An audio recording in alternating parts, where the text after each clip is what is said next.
I knew walking into that house was a mistake, but it was my son's birthday, and he wanted his grandpa to be there. So there we were, standing at the edge of a living room that used to feel like home, but now just smelled like old secrets and cheap cologne. The walls hadn't changed, but the people had. Or maybe I was finally seeing them clearly. Kai had no idea. He was bouncing with excitement, sugar-fueled joy practically radiating off him, clutching the little thank you cards he'd made for everyone. 7 years old, still believed in kindness, in fairness, in family. God, I wish I still did. He didn't remember the years of silence, the shouting, the way my father once told me I was a stain on the family name after I left my husband. But I remembered. I remembered everything. Still, I forced a smile. Kai. Always for Kai. "Grandpa," he yelled, running across the room with open arms like we hadn't been strangers for years, like my father hadn't looked me dead in the eye once and said, "You were always a disappointment." Douglas, that's my father, didn't even smile. He just nodded once and handed Kai a box, a small one, sloppily wrapped in newspaper. Not gift wrap, newspaper. The comics section, at least, but still, I should have stopped him. I almost did. But something about the way my sister Brenna was watching, smug, arms crossed, glass of red wine already in hand, froze me in place, like I was 7 again, waiting for someone to tell me what I did wrong this time. Kai plopped down on the floor, legs crossed, tearing through the paper with a grin. For a moment, I let myself believe maybe I was overreacting. Then, he stopped. He looked into the box, confused. His little fingers reached in, pulled out a handful of something black and dusty. Coal. Actual dirty pieces of coal. The room went silent. Then my father, no smirk, no sarcasm, just stone-cold flat, said, "Naughty kids get what they deserve." I swear I felt something crack in my chest. Kai's hands trembled. He didn't cry. He didn't throw the box or shout. He just looked up at me with these wide, tear-glassy eyes and asked, "Did I do something bad, Mommy?" It was like time stopped. My throat clenched so tight I couldn't breathe. And then Brenna snorted. Actually snorted.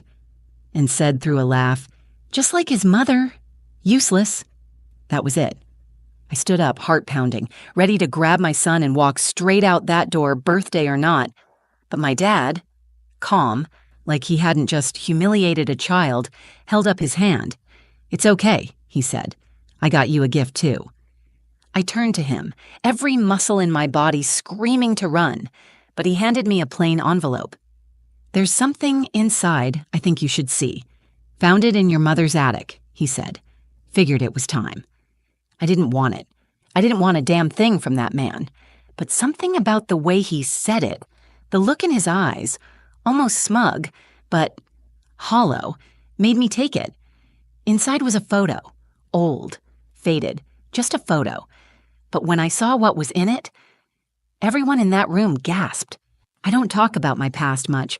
Most people who meet me now probably think I'm just a quiet single mom, working 2 jobs, smiling through it all, and maybe I am.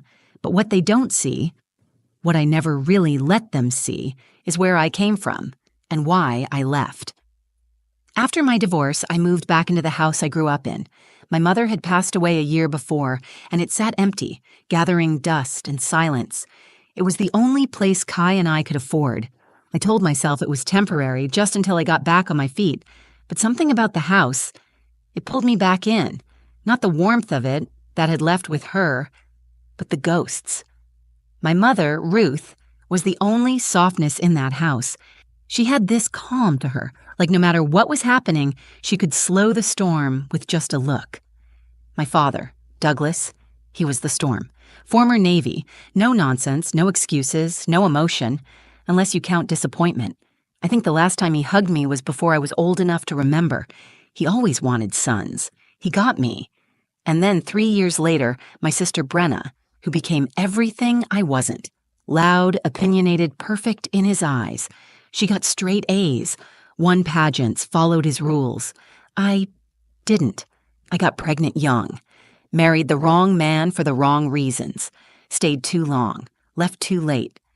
When I showed up at my parents' door 3 years ago, bruised in places that didn't show, holding a toddler and a duffel bag, My father barely looked at me, just said, "You made your bed."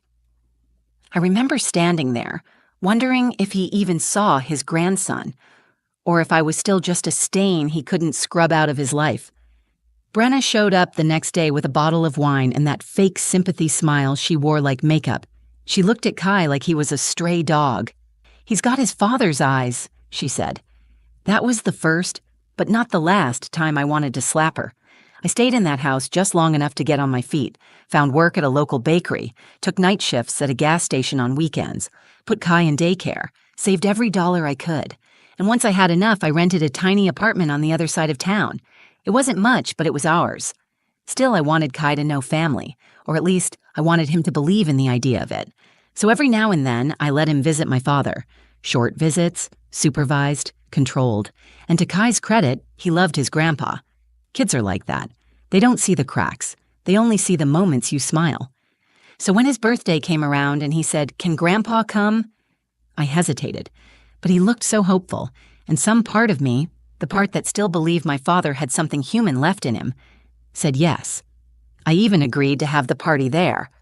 Neutral ground, I told myself, a chance to show them I'd changed, that I wasn't the same scared girl who ran out of this house with a crying baby in her arms. I got Kai a little Lego set he'd been talking about for months, wrapped it in bright paper. He wrote his name in crooked letters on cards for everyone. "I want them to know I love them," he said. That one sentence broke me. Because the truth was, I wanted that too. I just didn't realize how wrong I was until the box of coal hit the floor. The morning of the party, I had this weird, nervous energy. You know that feeling when something isn't quite right, but you can't put your finger on it? That was me. Icing cupcakes at 6 a.m., making sure everything looked perfect, even though I knew deep down that no amount of frosting was going to sweeten what was waiting at my father's house. Kai woke up early, bouncing into the kitchen in his paper crown. "It's my birthday," he shouted like the whole world needed to know, and for a second I let myself forget everything. Just watched him spin in circles, proud and innocent and totally unaware of how much ugliness we'd be walking into. He had no idea how complicated my relationship with Grandpa really was. He didn't know that my father hadn't called me once during the darkest days of my divorce. Didn't know that Brenna told people I was too dramatic when I finally admitted what my ex had done. Kai just saw a grandfather who gave him candy once and let him sit in his recliner like a little king, and I didn't have the heart to take that away from him. We arrived late, on purpose. I didn't want to give them too much time to pick at me before the cake was even cut. The house looked the same as always, too clean, too quiet, like it was trying to hide something. Douglas answered the door, dressed in slacks and a collared shirt like it was a business meeting. He nodded at me but didn't smile. "You're late," he said before turning and walking back inside. Brenna was already there, of course. She was wearing something designer, probably just to show she still had money. Her smirk was fully loaded before I even stepped into the room. "Elira," she said with a tone that made my skin crawl, "brave of you to show up." I ignored her. I wasn't going to let her win today. Not on Kai's birthday. The guests were mostly a few old neighbors and some of Brenna's friends, people who barely knew Kai but came for the cake or the gossip. He didn't seem to mind. He was glowing, handing out his thank you cards, beaming at every adult who leaned down to talk to him. I sat on the edge of the couch, clutching my purse like it was a lifeline, just counting the minutes until we could leave. Then it was time for gifts. Kai sat on the floor, surrounded by shiny bags and boxes. He opened a couple of toys, a book, even a weird electronic globe from Brenna that I'm sure she didn't pick herself. And then my father cleared his throat. He walked over, handed Kai a small square box wrapped in newspaper. "This one's from me," he said. I froze. Kai looked up at him with a smile. "Thank you, Grandpa." He tore through the paper, excited, laughing, until he saw what was inside. Coal. He pulled out a chunk of it, his fingers smudged with black dust. His face twisted in confusion. "What is it?" Douglas didn't blink, didn't flinch, just said, "Naughty kids get what they deserve." Everything in me, every scar I'd ever buried, snapped wide open. Kai blinked fast. "But I was good." My heart shattered. I could feel the room watching, waiting for my reaction like this was entertainment. Brenna let out a snort laugh. "Just like his mother," she said. "Useless." I stood up so fast my chair scraped the floor. I wanted to scream, to throw something, to grab Kai and run. But I didn't want him to see me break. Not on his birthday. Not again. And then, just when I was about to speak, my father said, like nothing had happened, "It's okay. I got you a gift too." The room was still, like everyone was holding their breath. I stared at my father's hand, the one holding that plain white envelope, and for a moment, I honestly didn't know whether to take it or slap it out of his fingers. I could still hear Kai breathing next to me, short little gasps, like he was trying not to cry. And I hated that he was learning this lesson, that love can be cruel, from the people who were supposed to protect him. I took the envelope, not because I wanted to, but because I needed to. I needed to understand why he'd do this, why this moment, a child's birthday, was his chosen battlefield. I needed to know if there was any humanity left in him, or if I was truly standing across from a man who felt nothing for me, or for my son. Inside the envelope was a photo, old, faded, edges yellowed. I could feel everyone watching me as I pulled it out, but when my eyes landed on it, the world around me blurred. It was a hospital photo, one of those grainy Polaroid types. My mother, younger than I ever remember her being, lay in a hospital bed holding a newborn baby. Me. But beside her was not my father. The man in the photo had softer eyes, a wide, gentle smile.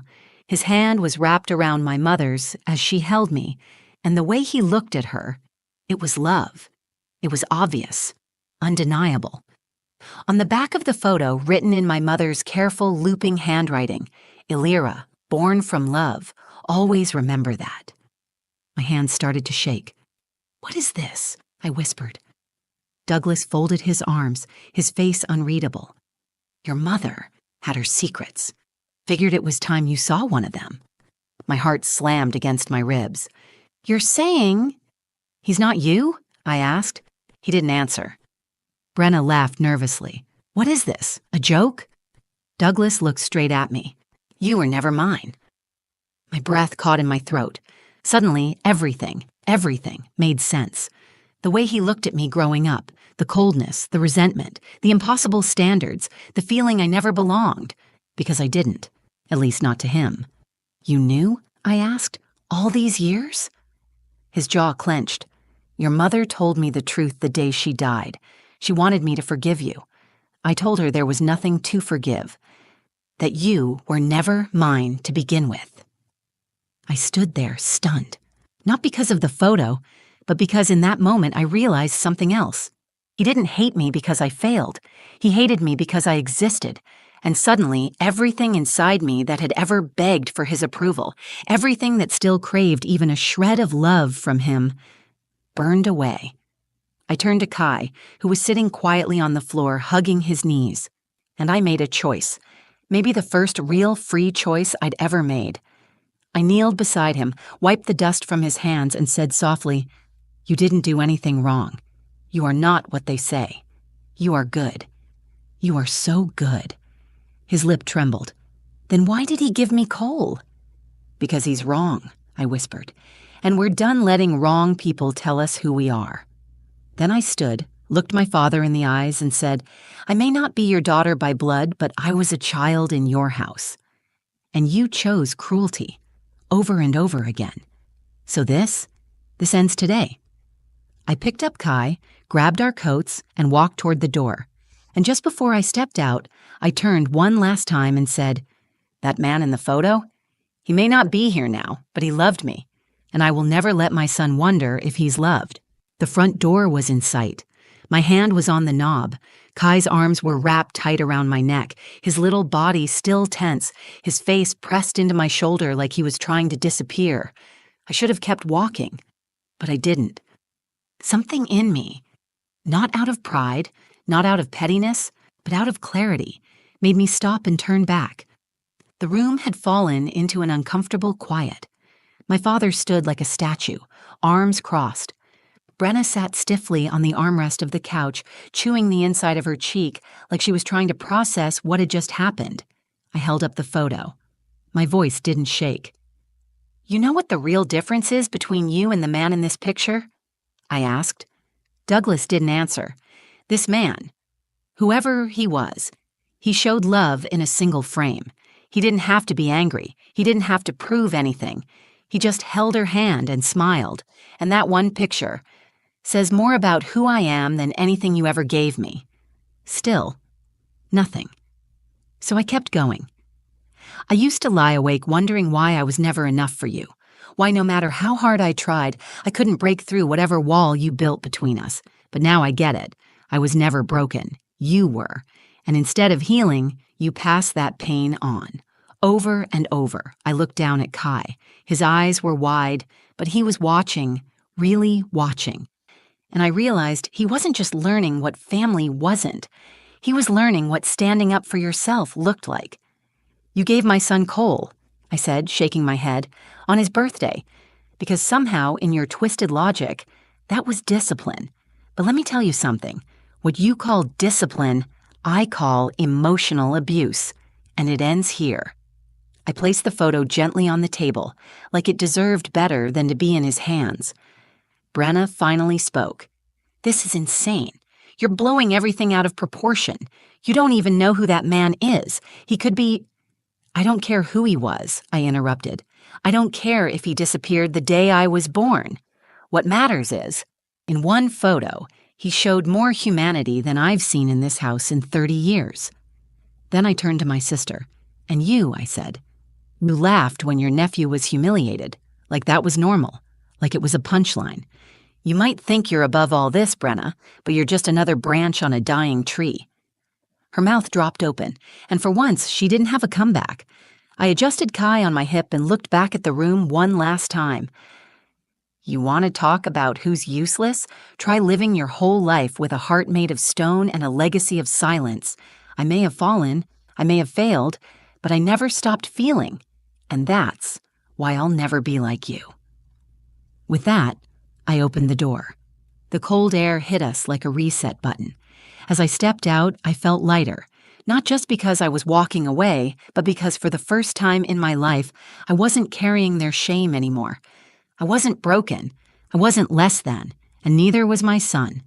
We were free. 6 months later, I still keep the photo. It's framed now. Simple wood, no glass, just something warm that fits the feeling it gives me. It sits on the shelf above Kai's bed, right next to the nightlight and the stuffed elephant he refuses to sleep without. He asked me once, "Is that my other grandpa?" I told him the truth. I didn't know his name, but I knew one thing for sure. He loved me. And that love helped me love you better. Kai just nodded and said, "Then I love him too." And that was enough. After we left my father's house that day, I didn't cry. I didn't scream or fall apart.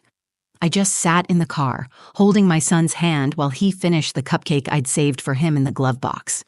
Because no one even brought out the cake. "Best birthday ever," he mumbled through blue frosting, smiling at me like nothing could break him. Kids are like that, resilient in a way adults forget how to be. But I didn't want him to have to be resilient. I wanted him to be safe. So I cut off all contact. No more texts, no awkward holidays, no, "but he's still your father" guilt. Just peace. And the wildest part?